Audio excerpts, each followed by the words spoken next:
Hey guys, how's going? This is COVID from Kodo COVID YouTube channel and welcome back to another video tutorial in this channel. So this is the third video episode of my 30-day video challenge. So let's dive into this video. So in this video we are going to make a game called Tic Tac Toe. So you might have learned about it, played it, and now we are making that game. So this will be console based game, totally console based. So let's hop in, and if you haven't subscribed our channel yet, don't forget to hit that like button and don't forget to hit that subscribe button and don't forget to share this video with your friends and families. Okay, without getting said, let's jump right into it. So now we will be using object oriented programming. So we are using class here called, and class name is equal to Tic Tac Toe. Tic Tac Toe. And now we'll be creating some variables before the thing, that is win conditions, and this will contain some win conditions over here. And next is we are having players. Okay, so players is equal to X and O, right? So these are our players and that's our win condition. So let me quickly copy the win condition. So guys, we have copied our win condition. So these are the conditions. If they are true, then the win is possible.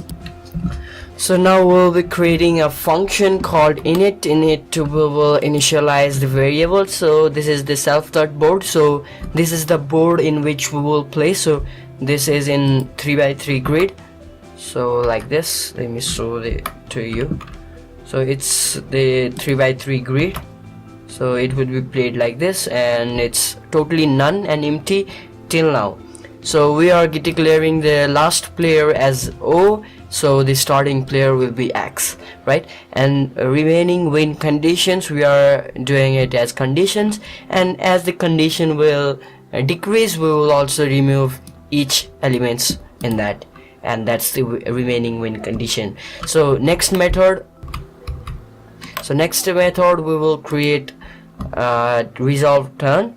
So that will print the board and check if there is some winners, and if there is, it will return congratulations, this is the winner.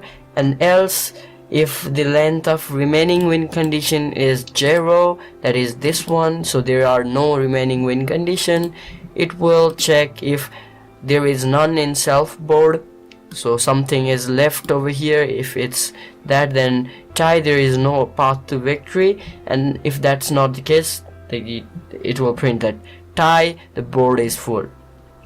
So and then we'll create another method called move. So it will take basically two parameters but one argument. So self is default parameter, so it is ignored, and the argument we are passing is square. So it will check if the last player is player 1. So it will check if the last player is O, then the player of current is X, and else the player is O. And if the square is greater than 9 or smaller than 0, that means there is no such table or square, so it will return us a value error saying square outside bounds. Next is elif self that board square, means we will check that if the square is already passed in, like I have already chosen 5 and then another player again chooses the 5, then it will be wrong, right? So it will check that. And now we will put that player into the self.board square. Like, let me guide you. Like if a player has put 5 in the square, the fifth element of the array, that is self.board over here, 0 1 2 3 4 5, this will be the player's name. Okay, and now the self.last player will be current player, and we will reserve the turn to check if there is some winner or not. Next method we will be creating is possible winner, so this will check some possibility of winner. So it says that self.board.count players 0 is greater than 2. What does that mean? Okay, this count method does what is like, let me open the console over here and show you what it does. So if I have a KKKO, okay, and if I do a.count k,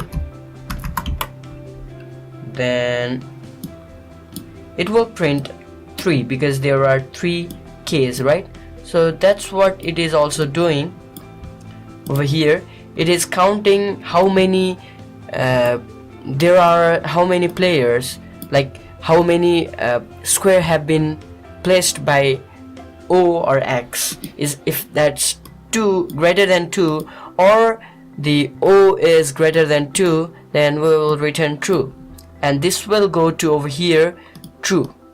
Okay, so true, and self.winner, we will create the method now called self.winner over here, and now we will be creating a for loop over here for win in self.remaining win condition. So we will gradually get each of these elements. Okay, and after getting each of those elements, what we will do is we will initialize a value as an empty array, and we will go through again the elements of the inner array of this array.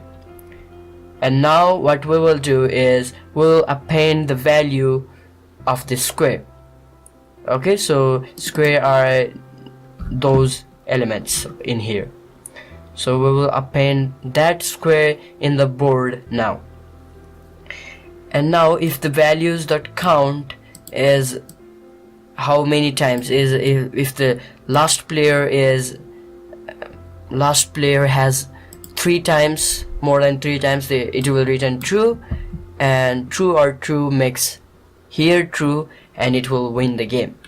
Elif values.count, and same process has been done. So if the players is greater than 1 and again another player is greater than 1, then that condition will be removed from remaining win condition. And next we will be printing the board. So it's basically printing the board. So I is equal to 0, squares is equal to empty bracket for square in self.board. If square is none, squares that append string I, and else squares that append square I plus equals 1, and we are printing the board basically. Okay, so now we have created the whole game backend of the game. Now we'll be creating the main console of the game.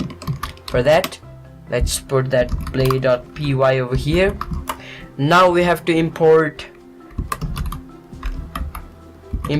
the class from the main game. Now main game is a module, and we are importing Tic Tac Toe. Okay, now we'll be initializing game is equal to Tic Tac Toe. And if you don't know about this object-oriented programming, you can see my other videos on them and then come to this video. Okay, now what we will do is let's make a for loop for I in range of 10, let's say 10. Game dot, so we have to move, right? So let's take input from the user, naming it as X, equal to input, enter this square, right? So we want this square input from the user, so we'll do this. So let's check this game. Open terminal here, python play.py 5. Oh sorry, we have to change this to the integer value. So if I save this and run this, enter the square 5. Okay, so 5 is done. Now let's put 0. Okay, that's also done. And 1. Okay, so this is the game we wanted to create, and if you want to play it, you can play it. The code will be available in my GitHub account. The link is given down in the description box below. You can check it out. So thank you guys for watching this video. Hope you guys like this video. If you guys do like, please don't forget to hit that like button, and don't forget to subscribe this channel to get more interesting videos like this one. So hope you guys like this video, and for more informative videos like this, stay tuned. Thank you guys for watching this video. I'll meet you in the next one.